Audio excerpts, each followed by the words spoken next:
अस्सलाम वालेकुम दोस्तों, उम्मीद कि आप खैरियत से होंगे। दोस्तों आज की हमारी जो टॉपिक है वो समरी है। समरी के बाद जो है ना वो कॉन्सेप्ट में हम पढ़ेंगे। ये ऑलरेडी चीज़ें जो है ना पास टॉपिक्स में जो है ना डिस्कस हो चुकी हैं, मगर जल्दी जल्दी में थोड़ी पढ़ रहे हैं और जैसे आप लोगों का जो है ना कॉन्सेप्ट थोड़ा क्लियर हो जाए और आप ज़हन नशीन हो जाएं कि आगे चल के जो है ना मल्टीपल चॉइस जो क्वेश्चन आएंगे या जो प्रॉब्लम्स आएंगे वो आप इजीली सॉल्व कर सकें। तो हम चलते हैं पॉइंट नंबर 1 पे। Line of action of force are parallel to each other. जब दो लाइन से आपस में पैरेलल होंगी, ज़ाहिर बात है तो उनका एक्शन भी जो है ना वो सेम डायरेक्शन में हो या अपोजिट डायरेक्शन में, मगर वो पैरेलल टू कंसीडर किए जाएंगे। तो ये पैरेलल फोर्सेस के लिए लाजिम है कि उनका लाइन ऑफ एक्शन भी मतलब कि वो सेम होना चाहिए। तो हम चलते हैं नेक्स्ट पॉइंट पे। तो यहाँ पे सेकंड और थर्ड जो पॉइंट है वो पैरेलल फोर्सेस के ऑलरेडी मैंने दो चीज़ें बताई थी कि लाइक फोर्सेस और unlike parallel forces. Like forces में जो है ना वो दो फोर्सेस के जो है ना वो भले मैग्नीट्यूड सेम ही क्यों ना हो, मगर उनका डायरेक्शन एक ही तरफ होता है, मतलब सेम डायरेक्शन में होते हैं इन दोनों फोर्सेस। और जो है ना अनलाइक पैरेलल फोर्सेस में जो है ना उन दोनों का भले मैग्नीट्यूड सेम है, मगर उनका डायरेक्शन अपोजिट होता है। तो यहाँ पे सेकंड पॉइंट में देखें, parallel forces with same direction are called the parallel forces. मतलब कि सेम डायरेक्शन वो पजेस कर रहे हो फोर्सेस, तो उसे हम जो है ना वो पैरेलल फोर्स कहलाएंगे। और थर्ड पॉइंट है parallel forces with opposite direction. यहाँ पे ऊपर सेम है, बस यहाँ पे अपोजिट है, डिफरेंस सिर्फ यही है। और उसके बाद फोर्थ पॉइंट पे चलते हैं। यहाँ पे फोर्थ और फिफ्थ और सिक्स्थ, ये सारी सेवन्थ एट्थ, ये सारी पॉइंट्स जो है ना फार्मूला ही चीज़ें हैं और ये चीज़ें आप लोगों को मल्टीपल चॉइस क्वेश्चंस में आएंगी। इसलिए हम जो है ना सिर्फ पढ़ रहे हैं, क्योंकि इनको जो है ना अगर ये चीज़ें आप याद रखेंगे तो ये एमसीक्यूज में भी पूछे जाएंगे। चलते हैं थर्ड पॉइंट पे और फोर्थ पॉइंट पे।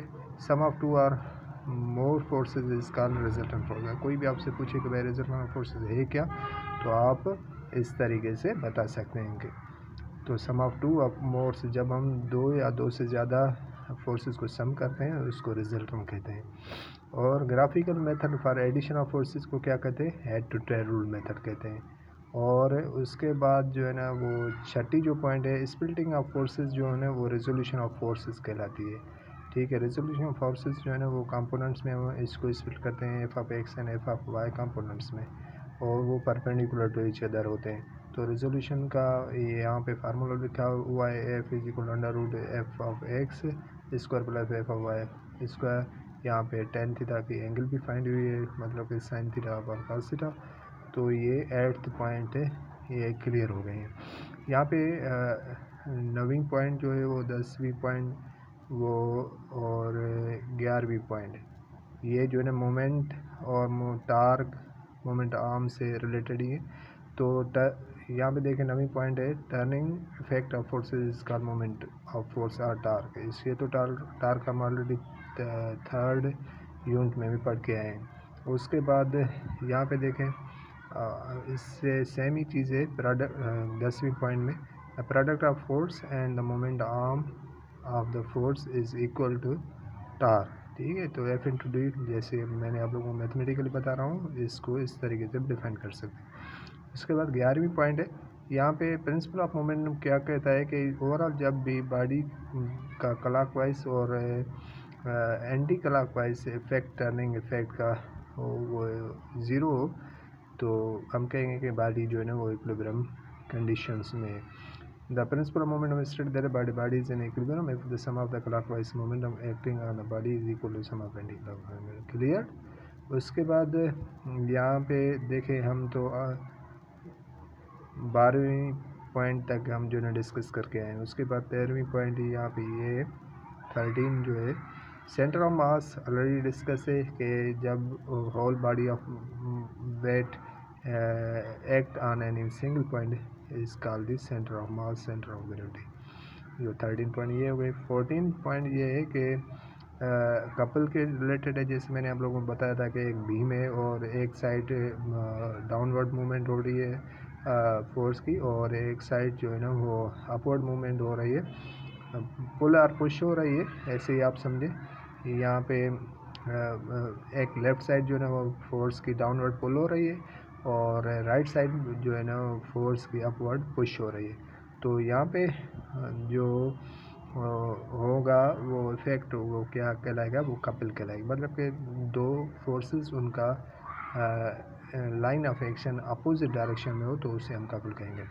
उसके बाद यहाँ पे ये तो हम पढ़ के आए हैं, ये 14 पॉइंट हो गया। यहाँ पे 15 फर्स्ट कंडीशन ऑफ इक्विलिब्रियम क्या कहती है, जब ओवरऑल फोर्सेस का इफेक्ट बॉडी पे ज़ीरो कंसीडर किया जाए उसे हम first condition of equilibrium. Second condition में जब ये ओवरऑल मतलब कि clockwise movement anti clockwise movement body की जो है ना वो ज़ीरो कंसीडर की जाए, तो मतलब ओवरऑल टार्क भी कंसीडर ज़ीरो किया जाए, तो हम कहेंगे कि वो सेकंड कंडीशन अप्रूव हो गई है।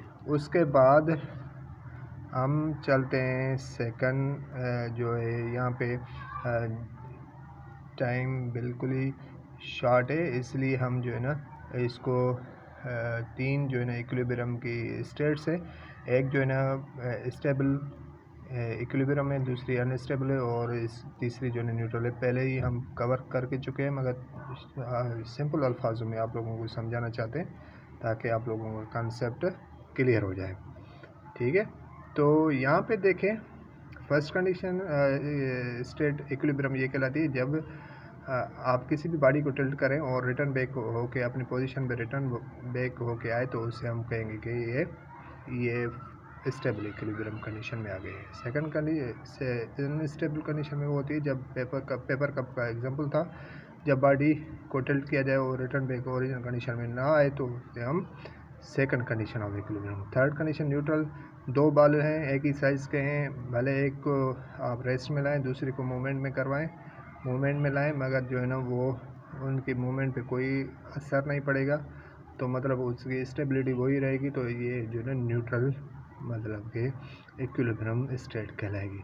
तो यहाँ पे ये चीज़ हो गई, और यहाँ पे एक ग्राफ है वो भी मैं आप लोगों को दिखाना चाहता हूँ। ये सिंपल है, ये मोमेंट ऑफ फोर्स है, मोमेंट F/d है, उनकी क्लॉकवाइज मूवमेंट है, उसका यूनिट है, और principle of movement, centre of gravity, ये सारी चीज़ें हैं बस कनेक्टेड है। इनमें कोई ऐसी मुश्किल चीज़ नहीं है जो बताई जाए कि आपको प्रॉब्लम करिए। तो ये था शॉर्ट वीडियो और ये कवर्ड हो गई है। इंशाल्लाह नेक्स्ट वीडियो में हम कवर करेंगे आपकी प्रॉब्लम सारे।